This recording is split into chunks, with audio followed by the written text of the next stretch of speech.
Bienvenue sur Africa 24 dans cette nouvelle édition de l'Africa Tonight. Voici les titres de l'actualité. Dépôt de plainte contre le président Idriss Déby Itno au Tchad. Un parti d'opposition a saisi la Haute Cour de justice pour haute trahison et demande sa destitution. Le gouverneur de la Banque des États de l'Afrique centrale exclut toute dévaluation du franc CFA. Une annonce faite le 11 juillet au terme de la deuxième réunion ordinaire de l'année organisée par l'institution.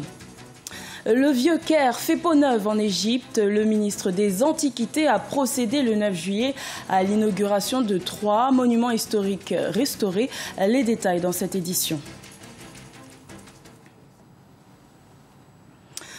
Mais tout d'abord, le Sénégalais Babacar Ndiaye est décédé ce jeudi 13 juillet des suites d'une maladie à l'âge de 82 ans. On se souviendra de lui comme étant le premier Sénégalais à avoir présidé la Banque africaine de développement de 1985 à 1995.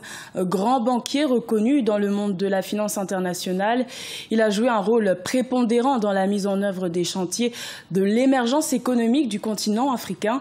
Les équipes d'Africa 24 adressent à ses proches leurs plus sincères condoléances. Au Tchad, le parti d'opposition, Parti socialiste sans frontières, a déposé une plainte pour haute trahison le 3 juillet contre le président Idriss Déby Itno auprès de la Haute Cour de justice.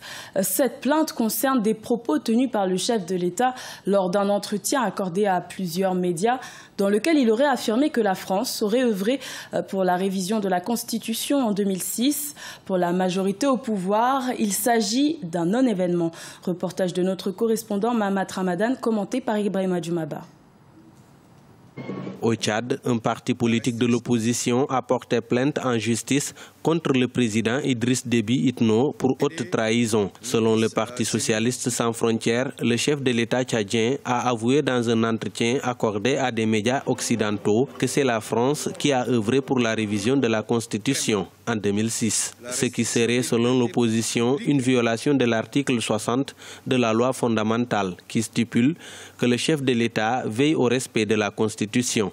Le président de la République ne saurait donc laisser un État tiers s'ingérer dans un processus de révision de la loi fondamentale. Après avoir fait l'autopsie de la fracassante déclaration du chef de l'État le 25 juin 2017, le Parti socialiste sans frontières a estimé que le chef de l'État a outrepassé, a violé la Constitution. La Constitution du Tchad, à son article 60, 70 et 72, le chef de l'État est le garant de cette Constitution qui aujourd'hui a été tripatouillée indépendamment de sa volonté par un mercenaire français. Pour la majorité présidentielle, cette plainte de l'opposition contre le chef de l'État est une manœuvre politique pour distraire l'opinion. Elle estime que c'est une mise en scène de certains partis politiques qui sont à court d'idées et en quête de popularité. Pour nous, c'est un non-événement dans la mesure où qui mieux que le chef de l'État, Idriss Déby Itno, a su défendre l'indépendance et la souveraineté du Tchad. Pour rappel, lorsqu'il était en désaccord avec le président Hissène Habré parce qu'il se comportait d'une manière inacceptable vis-à-vis de nos populations, il n'a pas hésité à prendre ses responsabilités. Alors que l'opposition et la majorité présidentielle se livrent à une bataille médiatique, la Haute Cour de justice, quant à elle, ne s'est toujours pas prononcée sur ce dossier. Selon certains observateurs, cette plainte de l'opposition a toutes les chances d'être déclarée irrecevable par la justice pour motif non constitué. Également dans l'actualité, première visite officielle du président gabonais Ali Bongo Ondimba au Togo. Le chef de l'État gabonais est arrivé ce jeudi 13 juillet à Lomé pour une visite d'amitié et de travail de 24 heures avec son homologue Faure Gnassingbé, qui est aussi président en exercice de la CEDEAO. Cette rencontre est l'occasion pour les deux chefs d'État de s'entretenir sur des sujets d'intérêt général. Au Sénégal, la campagne en vue des élections législatives du 30 juillet a débuté. Plus d'une quarantaine de partis ou de coalitions présentent des candidats.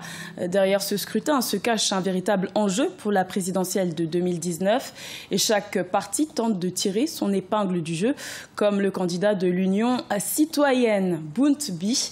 C'est un sujet de notre correspondant El Hadjindjaï. Théodore Chérif Montey, le candidat de l'Union citoyenne Buntbi aux élections législatives, veut réconcilier l'électeur avec l'élu et insiste sur le fait que leur parti est le seul qui travaille à donner sa place aux citoyens dans le débat public. S'il est élu, il promet de travailler selon le triptyque « Je représente, je légifère, je contrôle ».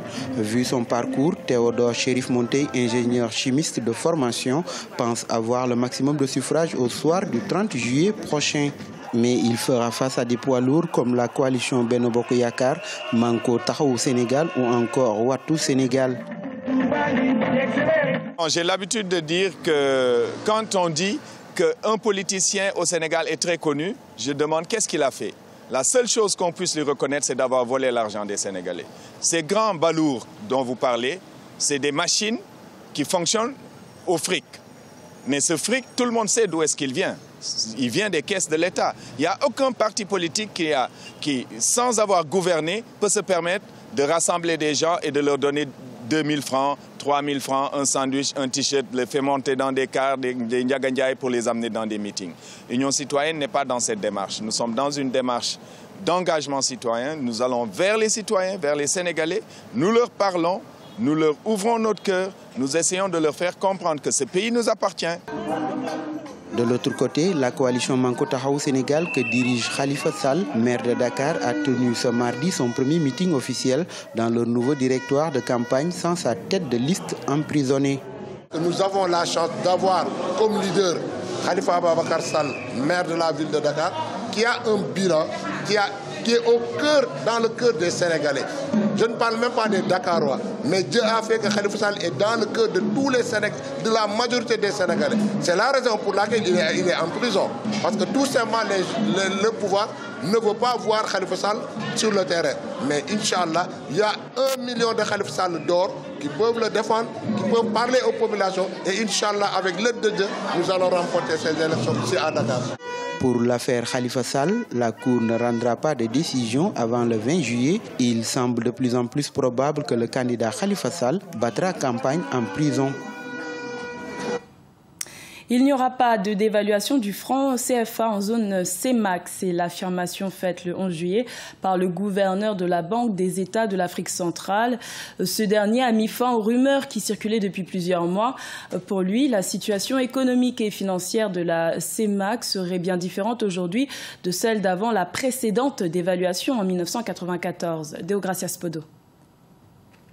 Réunis le 11 juillet 2017 à Yaoundé, les responsables de la Banque des États de l'Afrique centrale, BEAC, ont démenti la rumeur persistante sur d'éventuels projets de dévaluation du franc CFA dans la zone CEMAC. Le gouverneur de l'institution parle d'informations fantaisistes dans la mesure où elle ne cible que la communauté économique et monétaire de l'Afrique centrale, épargnant délibérément l'Union économique et monétaire ouest-africaine. Pourtant, les deux zones ont en partage la même monnaie. Les rumeurs sur la dévaluation du franc CFA ont cours depuis quelque temps. Entretenues sur les réseaux sociaux et par une certaine presse, ces mesures apparaissent de manière épisodique sur la scène sous-régionale depuis le milieu des années 90, après la dévaluation intervenue le 12 janvier 1994. Ces phénomènes n'est donc pas nouveau. Et comme les autres fois, ces rumeurs sont sans aucun fondement. La spécificité aujourd'hui est que cette rumeur touche davantage la zone CEMAC, en épargnant cette fois-ci la zone UEMOA. Selon le gouverneur de la Banque centrale, la situation économique et financière actuelle de la CEMAC est différente de celle d'avant la dévaluation de 1994. Cette zone enregistre aujourd'hui un taux de croissance supérieur, prévu en termes réels à 0,8% en 2017, contre moins 0,3% en 1993. Dans le même temps, le taux d'investissement devrait se situer à 23,5% du produit intérieur brut, contre 18,8% du PIB à la veille de la dévaluation. le taux de couverture de la monnaie serait largement supérieur, se stabilisant autour de 60% en 2017 contre 14,8% en 2013, témoignant d'un coussin de réserves officielles encore confortable de près de 2800 milliards de francs CFA en 2017 contre 165 milliards en 1993. Ces réserves officielles qui garantissent la stabilité externe de notre monnaie représenteraient 2 mois d'importation des biens et services en 2017 contre 1 mois en 1993. La communauté économique et monétaire des États de l'Afrique centrale regroupe 6 pays. Le Cameroun, la République centrafricaine, le Congo, le Gabon, la Guinée équatoriale et le Tchad. En Égypte, le Caire historique se trouve être l'une des plus anciennes villes islamiques du monde, d'où la nécessité de préserver ce site classé au patrimoine mondial de l'UNESCO. 3 monuments historiques restaurés ont été dévoilés le 9 juillet après 2 ans de travaux. Plus de détails avec Birama Sonera. Après des travaux de restauration intensifs, les autorités égyptiennes dévoilent des monuments historiques au Caire. Il s'agit d'une ancienne salle d'enseignement, d'un dôme d'une mosquée entièrement rénovée et restaurée. Le projet faisait partie d'une initiative du ministère des Antiquités qui vise à restaurer lentement les parties endommagées du Caire islamique historique, un site du patrimoine mondial de l'UNESCO. Aujourd'hui, nous avons terminé les travaux de 3 de nos projets. Le hall dans lequel nous sommes, le Sabil de Kasserou Pacha et le dôme. Comme vous pouvez le constater, la qualité du travail est très efficace. Au Moyen-Orient, de nombreux monuments historiques ont été endommagés et détruits à cause des conflits. L'Égypte s'est engagée donc à restaurer ces sites importants. Selon des autorités, c'est un signal fort pour les autres pays du Moyen-Orient et d'ailleurs. Un message au monde, dans la région arabe, beaucoup tentent de se débarrasser des antiquités et de les casser, de les voler ou de les endommager. Pendant ce temps, l'Égypte les rétablit actuellement. Les travaux de restauration font partie du projet historique du Caire. Ils ont coûté 9 millions de livres égyptiennes et étaient principalement financés par le ministère des Antiquités. Le Caire historique a été classé patrimoine mondial par l'UNESCO en 1979. C'est l'un des plus grands sites du patrimoine mondial dans le monde. Ce journal a été réalisé par l'ensemble de la rédaction. Merci de votre fidélité. Retrouvez dans un instant une nouvelle édition de l'information sur Africa 24.